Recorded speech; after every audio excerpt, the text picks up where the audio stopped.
During the future. Alan Ochanda, KTN News.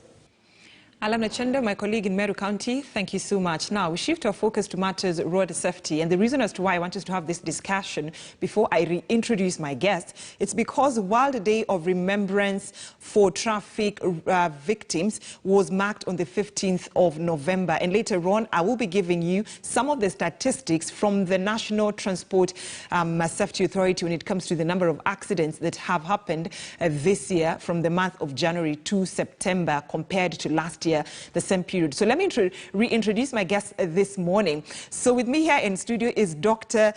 Timothy Kelly, who is the head of business development at the AA Kenya. Joining us also from our city center studio is Geoffrey Njogu when it comes to matters traffic, and he is in charge of Traffic 3. Gentlemen, thank you so much for joining me this morning. Allow me to say good morning. Good morning. All right, so now let's delve into this discussion. And let me begin with Mr. Njogu. You handle issues to do with road traffic, and I'm sure you've somehow during your line of duty, you've also handled issues of road accidents, survivals, or deaths that have been reported. What are the causes? Because so far we know causes of road accidents, it's in terms of overspeeding or probably brake failure. Thank you. Accidents are caused by there are three ways that you can cause accident.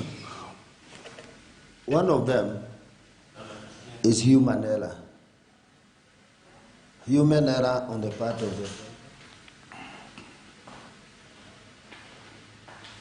the pedestrian, drunkenness, speeding. So we categorize accidents in three ways.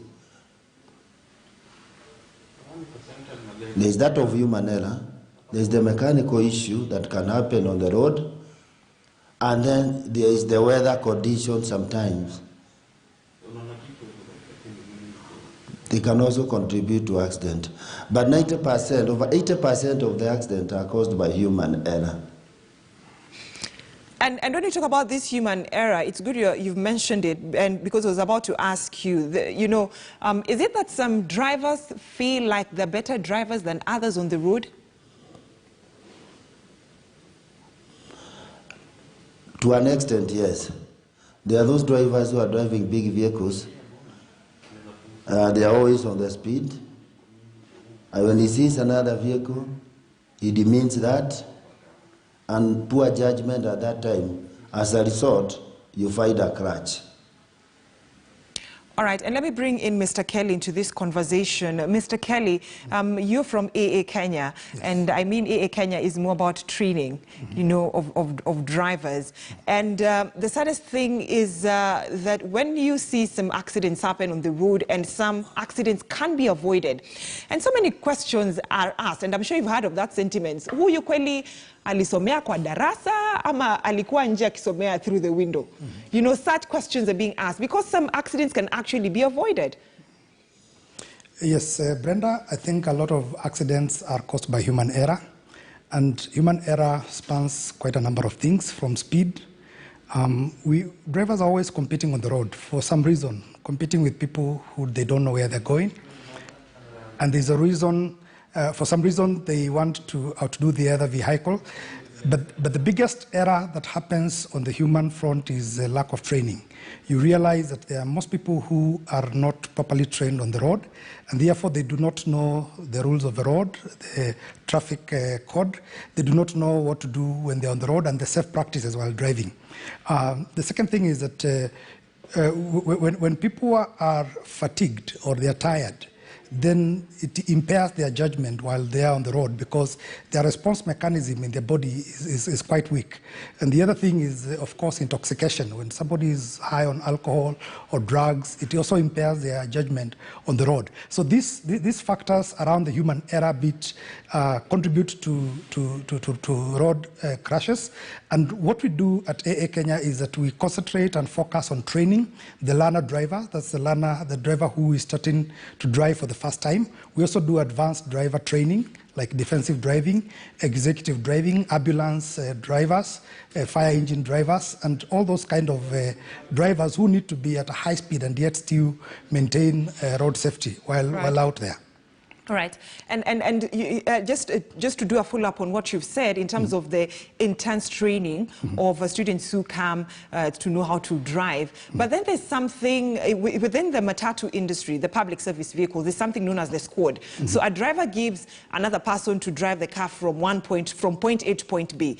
Hence, they now start learning how to drive through that sort of a system of getting to know how to drive the vehicle, and it means then these people lack the most essential part of training. Is that something that you have raised a concern about, probably your institutions have raised a concern about with the traffic department at the police stations?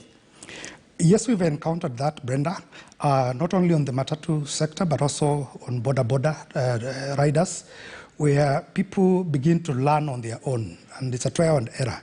And Brenda, I can tell you that is just about vehicle movement. It's not driving. Moving a vehicle from one part to another part is basically you are a vehicle mover, you're not a driver. And what tends to happen is that driving is about how you interact with the other road users. And that's why the rules exist and the training is necessary. When we have encountered this, we have approached the matatu sector and they were very receptive. We have interacted and we have trained some of them and trained some of them to be trainers of others. And the moment we encounter such a person, they already know how to move the matatu. Right. They already know how to move the vehicle. So the training mostly is now on the highway code, or what we call the theory.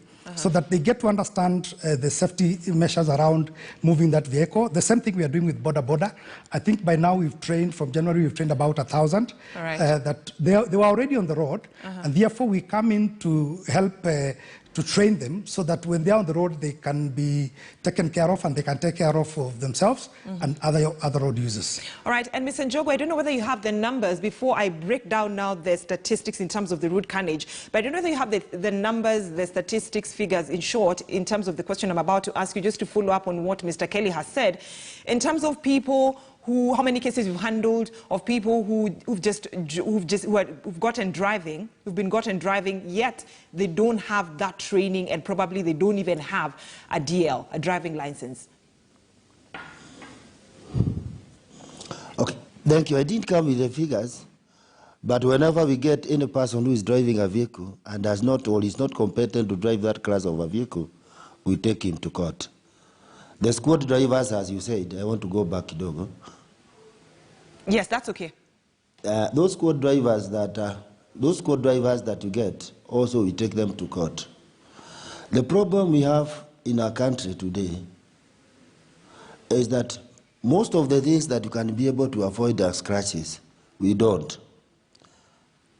If you take, for example, there are so many vehicles at GM. As you proceed to Mombasa, they are just stuck there. Those vehicles are not moving. But the moment a person who is not competent sits on such a vehicle and drives it, fails to give the right signal, overspeeds, or even drinks alcohol and drive, that is where the accidents start. Right. Remember, this person who is driving a vehicle, madam, before he went to a vehicle, he was also a pedestrian. So if he failed to take care of himself when he was crossing the road, to go and take his vehicle where he had parked, there again, a pedestrian is knocked down by a vehicle. All right. So now, Ms. Njogu, this question I directed to you after you listened to these statistics, sorry for that came from the NTSA early this year. And this is what NTSA has to say. The report says that between January and September this year, compared to the loss of 2,655 lives in the same period last year, and the NTSA officers have blamed increased road fatalities on speeding and drunk driving, which of course you have talked about. And the reason as to I'm giving you these figures, it's because NTSA says it will reintroduce alcohol, operations and report that 60 people have lost their lives between October 2nd and 4th due to drunk driving. So they're talking about reintroduction of the alcohol blow. How successful was it, and how successful will it be now that NTSA is talking about reintroducing it? Okay, before we move to that, madam, you can see the problem we have with the COVID. We use breathalyzers at the moment. And we always test those people who are drunk. When we suspect they are drunk, we test. But if you fight the way we test people on drunk driving, well, it is risky. Even the officers can also contract the disease if the drunk driver had it, or if the officer himself who is testing the driver has the disease.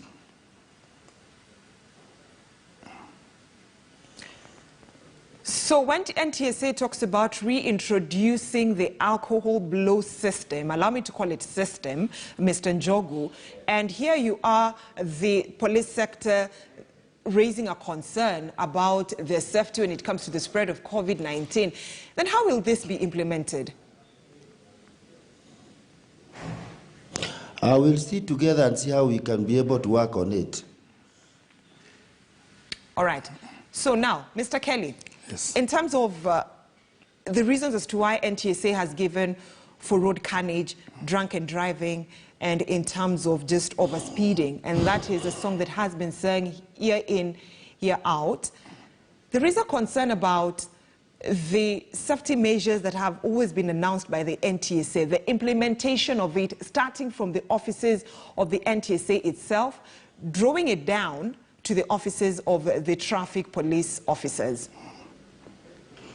Yes, Brenda, I think this is a responsibility for all of us, and each of us has a part to play. There is, of course, the place of enforcement. This is, of course, the place of personal responsibility. For example, you need to begin by going to a competent and a driving school that is approved by NTSA. The moment you do that, you get the proper training, and not only the proper training, but also the education about safety that you need to be on the road. It will surprise you to know sometimes when we talk about even the speed limits, you've talked about speed as being one of the causes of road accidents. And just to delve a bit into it, you realize that if you break down what we will call 50 kilometers per hour, it translates to about 14 meters per second. It means for every second you're moving 14 meters. If you break that speed limit and go above that, it means that if anything happens and an emergency comes out and you need to respond, worldwide, the average response time for a human being is 0.7 seconds. If you're moving at 14 meters per second, then it means it will take you at least about 10 seconds for you to be able to react and do something to avoid that emergency that has come up. Right. And that's why there are several speed limits. I want to digress a bit and talk about the Newton's law of motion. If you look at the first law of motion, Newton's law of motion, that states that a body will either remain in the state of motion that it currently is at, unless acted upon by an external body or an external force. So if you are in a vehicle and it's moving at a high speed, it basically means that you are remaining in that high speed even when the vehicle stops. So if you don't have a safety belt on, then the vehicle stops, but you continue moving at the same speed, and that's one of the things that causes accidents. The second law of motion, and this is, I'm just breaking it down, is that the impact on any body, the impact on any mass or body is equals to its mass or weight times its acceleration. And that's why for different categories of vehicles, there are different speed limits. You will find that for a very small vehicle, or what we call category C vehicle, they will be allowed to go in a highway at 110 kilometers per hour. If it's a pickup or a light truck, it will be allowed to go up to 80 kilometers per hour. If it's a trailer, then it only is allowed to go up to 65 kilometers per hour. This is actually directly related to the second law that I'm talking about. The heavier the vehicle, the higher the impact in the event of a crash. Sometimes we don't seem to realize that, and we think that we are being stopped from going fast and for other reasons. But right. it's because if you have a big lorry that has a trailer and you are at a high speed, then the impact when an accident happens is higher than when you have a smaller vehicle. Right. So when you look at that, if you're at 110 kilometers per hour, that's about 31 meters per second. How much can you control that car when an incident happens? An emergency comes, you respond within 0.7 seconds. That takes about 21 meters before you're able to do anything. Right. And when we begin to look at it that way, and I believe information is power, when you get to know this, then you understand what we're talking about. Now, 0.7% response time, seconds response time, is only when you are sober. If you are intoxicated, your response time is impaired. Right. Your judgment is totally impaired. Right. I'm sure, Brenda, each one of us in this country knows someone who has lost their life through an accident. Right. We've either lost a relative, a close friend, a breadwinner, and somebody very close to us. And when these accidents happen, they are very sudden, they are devastating, and they are very traumatizing even for the survivors. Right. And that's why we support the World Remembrance Day of road traffic victims. All right. And on that note, gentlemen, I'd like us to take a short commercial break. Mr. Kelly, I feel like I've learned a lot. Knowledge is power. I feel like I need to go back to a driving class. But gentlemen, stay with me. Let's take a short commercial break. We'll continue having this discussion when we come back.